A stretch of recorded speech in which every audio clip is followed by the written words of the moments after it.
It is Monday, July 20th, 2026. Yes, time again for yet another podcast episode of This Week in College Viability News and Commentary.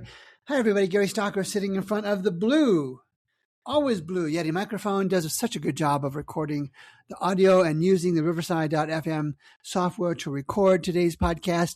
And where are we going on this warm Monday in Colorado Springs? 3 San Francisco Bay Area colleges are now under a serious warning from their accreditors. I'll have details.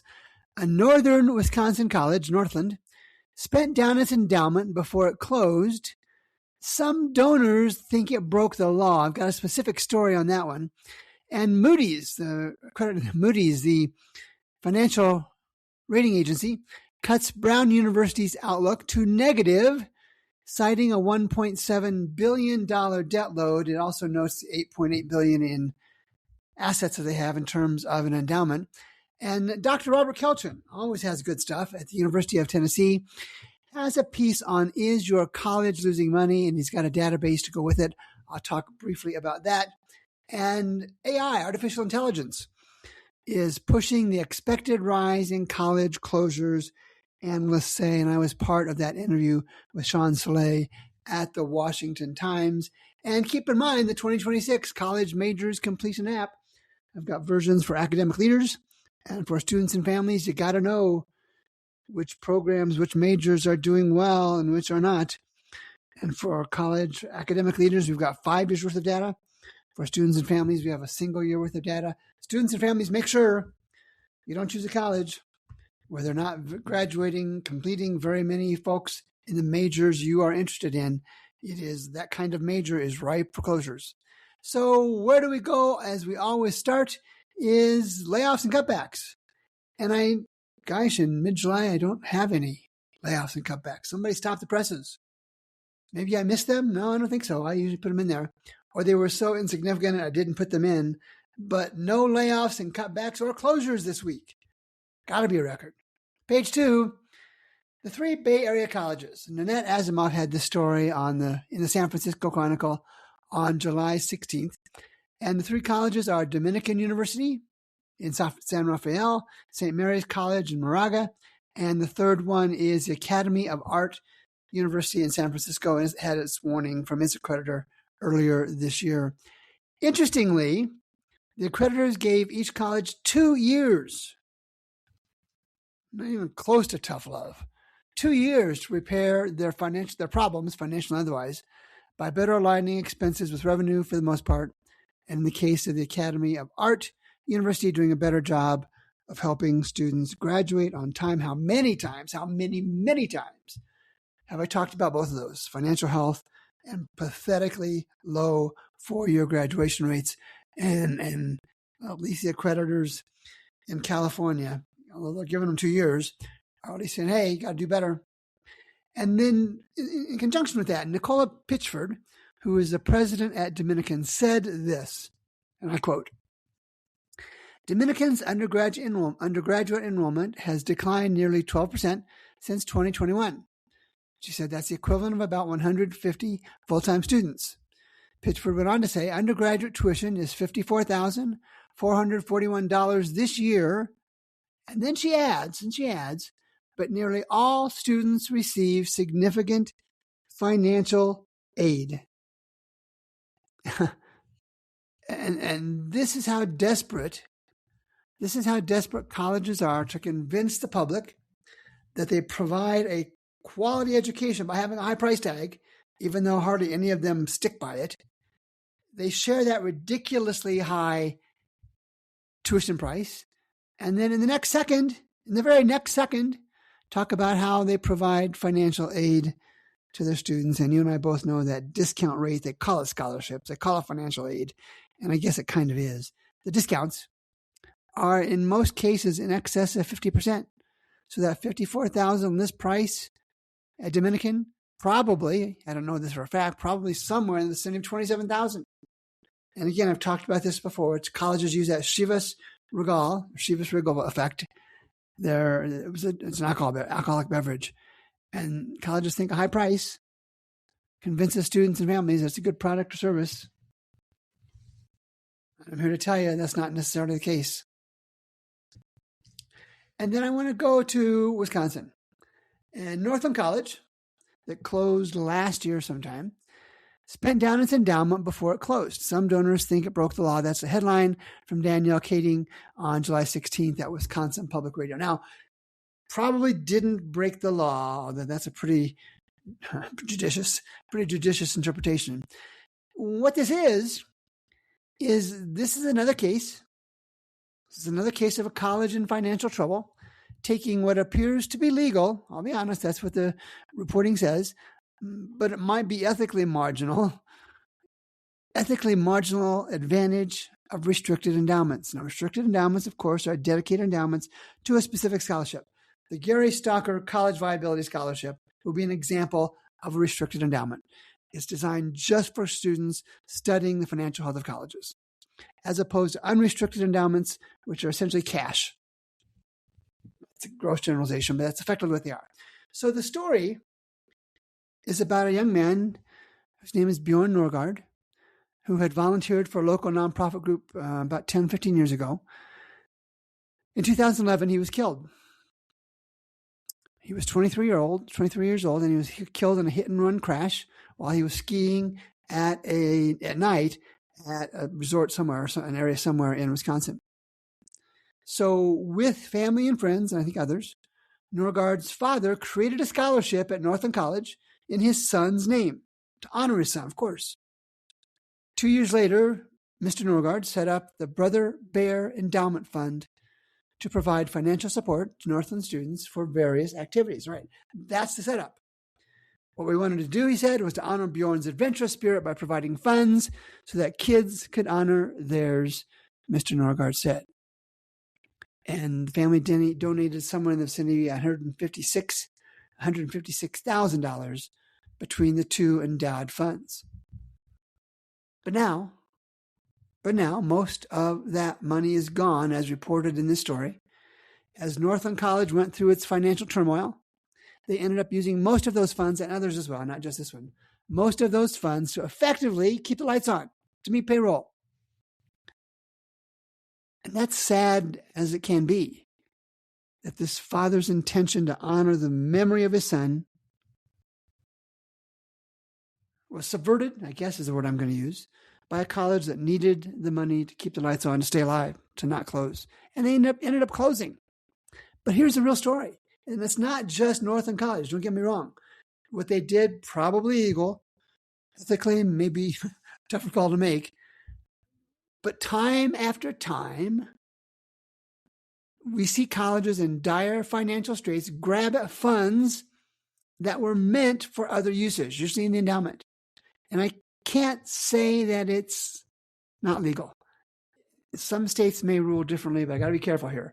But how do you think the late Bjorn Norgard's father feels, knowing that his efforts to memorialize his son have been subverted to the ordinary operational needs of a college? And this is where we should also worry about colleges in financial peril. Its leaders scramble in almost every case. Its leaders scramble to find any source of revenue to keep the college open. They don't want the college to close on their watch. And in my mind, it's easy to see a scenario where donors, philanthropists, in whatever form or fashion, may start asking for their money back now for these financially challenged colleges, or ask to so tighten the requirements for the use of those funds to make sure colleges don't misspend those gifts beyond the original intent. They don't misspend them just to keep the lights on. Onward. La Sierra University, California, has heard from its accreditor. All right, let's go to the data. La Sierra University, California. In Matt Hendricks College Financial Compass 14, La Sierra University, in 15 of the key measures that Matt tracks, La Sierra University was flagged for 14 of those 15. And folks, this is so easy to see. And not just in Matt's apps, in our own college viability inspection report and other tools that are being developed. It's so easy to see And I guess my question here is, how can a college in such dire financial position like La Sierra University, 14 of 15 key measures were flagged being outside the range of other private colleges, how can they even hope to provide a decent college education? There are hundreds and hundreds of colleges with sufficient finances to provide that quality education. Why does La Sierra think they need to be among them when they're in such terrible financial shape by comparison?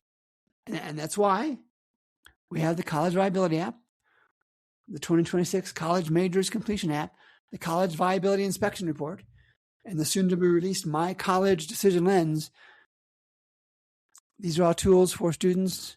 These are all tools that help students and families make a more informed decision about their college education so that the La Sierra universities of the world, as we show in the College Viability Inspection Report, has red marks, has red indicators. Those aren't good. Page 3. And I don't do politics, I don't do sex, I don't do religion on the show. But the headline reads from the Center for American Progress. This was on July 14th. The Trump administration moves to tighten grip on colleges. New rules, the Center for American Progress says, new rules would gut key student protections on program quality and give the federal government leverage to exert ideological control over American higher education. Well, that's political. Here's the story, though. What the essence of this is that the education department's new draft, I guess it is the status it says now, the department's draft regulatory language would make it easier for inexperienced, untrained organizations to become a college creditor. And effectively, that would create new gatekeepers, new financial gatekeepers to billions and billions of dollars in federal student aid. The revised proposal no longer requires, this is from the story, from the Center for American Progress, the revised proposal no longer requires the same level of hands-on accrediting history before application. And here's what's going on. Here's the bottom line. Accreditation was already weak with the 6 regional accreditors and the specialized accreditors I talked about last week. Accreditors were already weak, despite what the Center for American Progress says. Current accreditors are nothing more than I dotters and T crossers with little, if any, required demonstration of success other than show me you wrote something down. And that lack of demonstrated success applies to both academics and financial health as well. And this will become, probably more than it is, this will become an even steeper race to the bottom. All accreditors need the fees paid by the colleges they accredit. That's right again. Accreditors' revenue comes from fees the colleges they accredit. Talk about conflict of interest.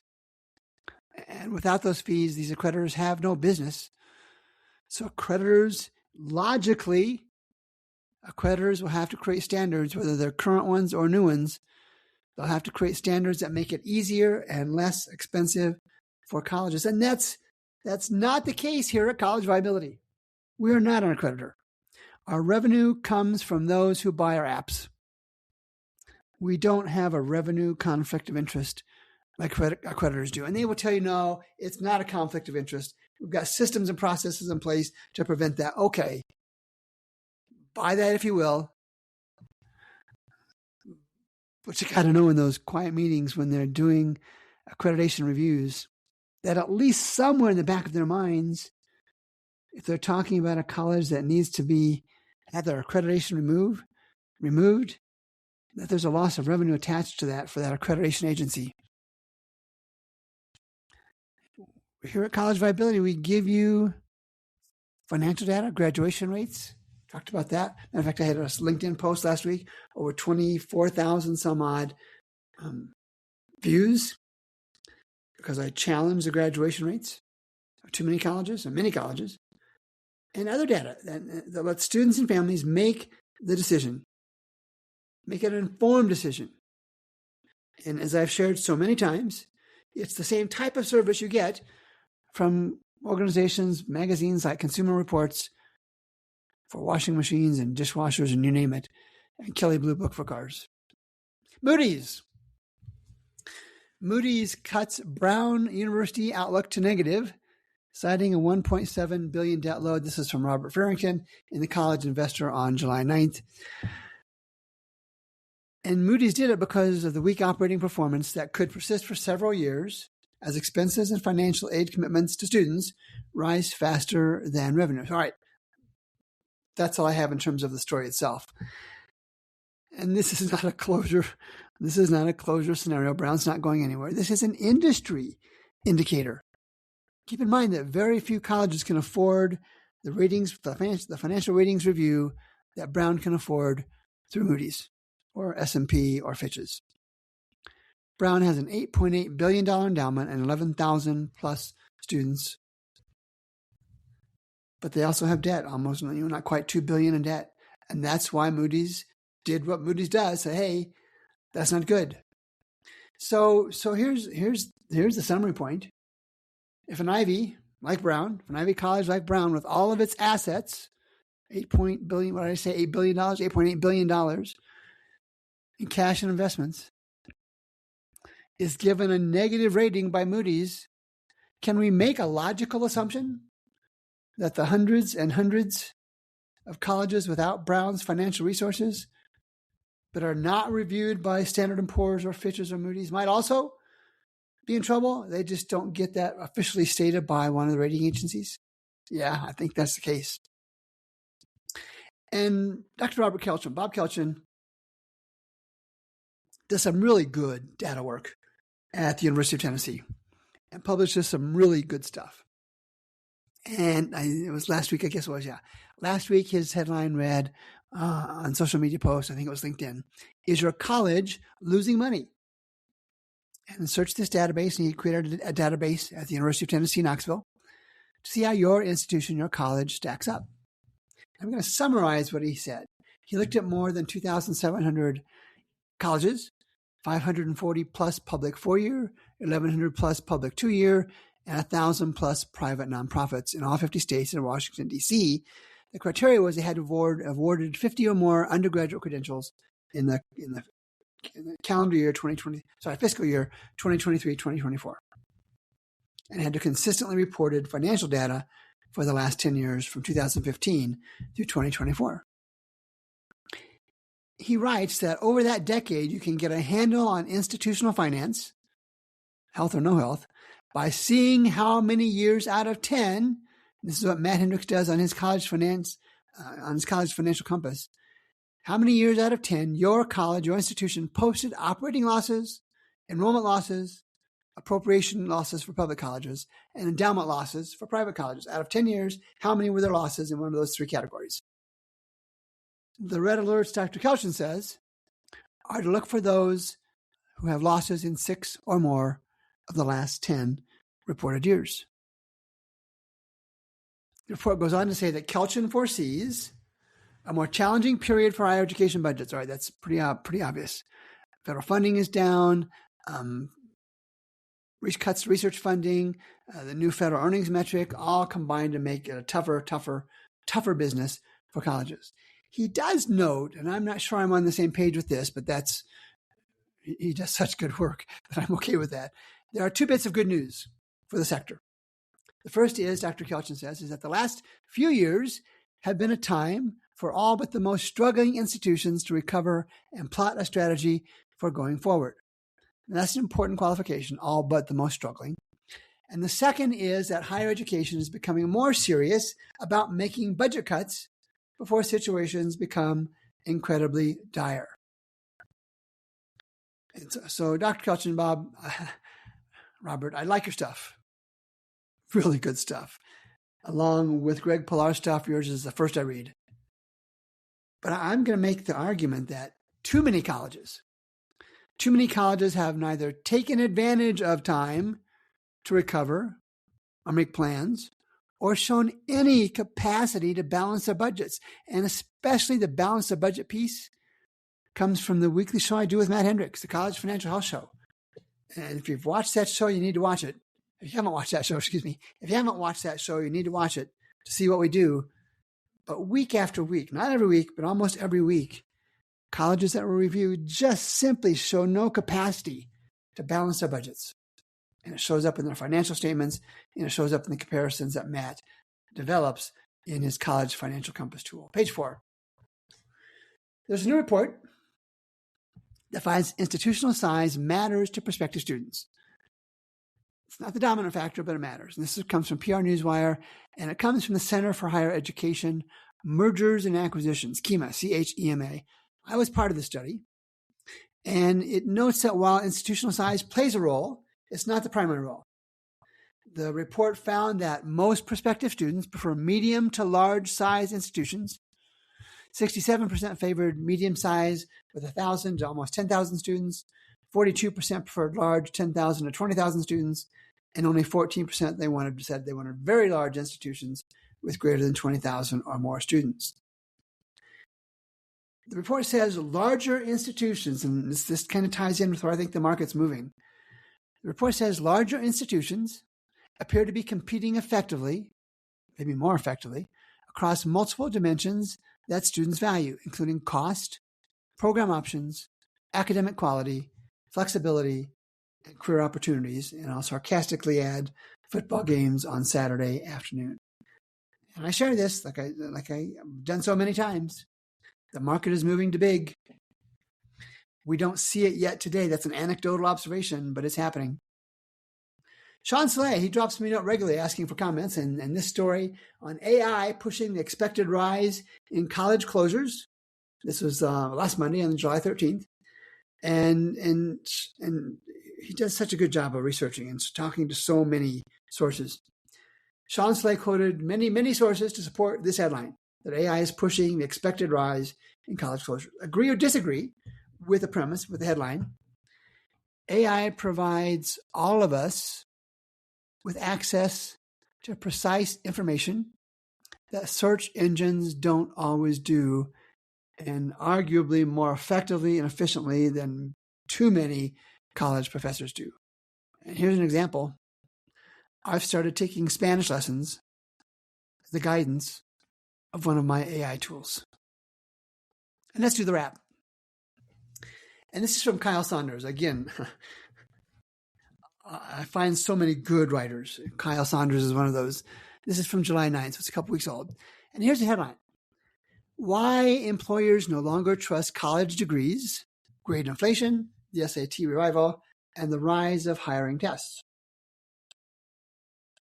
Harvard caps its A's. 1,400 professors want the SAT back, and employers have already built their own tests. This is where the college degrees signal actually went. So here's what Kyle Saunders wrote. Suppose you graduate this spring with a 4.0 from the most famous university in America, Harvard, and you apply for a job at a software company owned by Vista Equity Partners. I think that's a real company. Before anyone at Vista Equity Partners reads your resume with much interest, you will sit at Vista Equity Partners Criteria Cognitive Aptitude Test. 50 questions, 15 minutes. You'll also complete a personality profile. Everyone does. Even when Vista buys a company, every employee from the new company and every applicant takes the test. So far, about 125,000 test takers for 6,000 hires.